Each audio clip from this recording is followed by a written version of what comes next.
x və y cüt ədədlər olarsa, hansı ifadənin qiyməti tək ədəddir?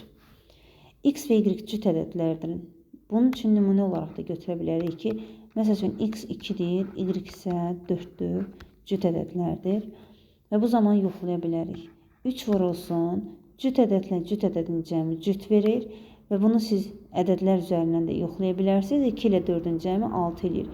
3-ü də cüt ədədə vurduqda bizə həmişə cüt ədəd verər. Yəni, birinci ifadənin cavabı cüt ədəddir. İkinci ifadəyə baxaq. X üstə gəlsin 2y. Yəni, biz burada 2 üzərinə 2 vurulsun 4 gəlsək, yəni cüt ədədin üzərinə cüt ədəd gəldikdə cavab yenə cüt edir. Yəni, burada da cavabımız cüt ədəd olacaqdır. Deməli, ikincidə də cavab cütdür. Üçüncü ifadəyə baxaq. 3 vurulsun hər hansı bir cüt ədəd, üzərinə də gəlsək y-in kvadratı, yəni cüt ədədin kvadratını.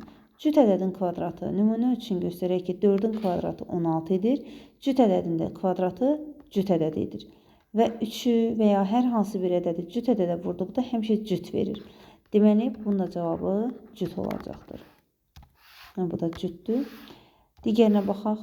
Cüt ədəd üzərinə də 3 əlavə etdikdə. Cüt ədədin kvadratı cüt olur.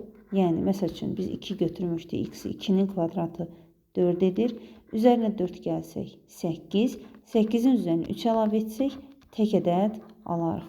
11 alarıq, bu isə tək olar. Deməli, doğru cavabımız bu variantdır. Digər variantı da yoxlayaq həqiqətən cüt olub olmadığını.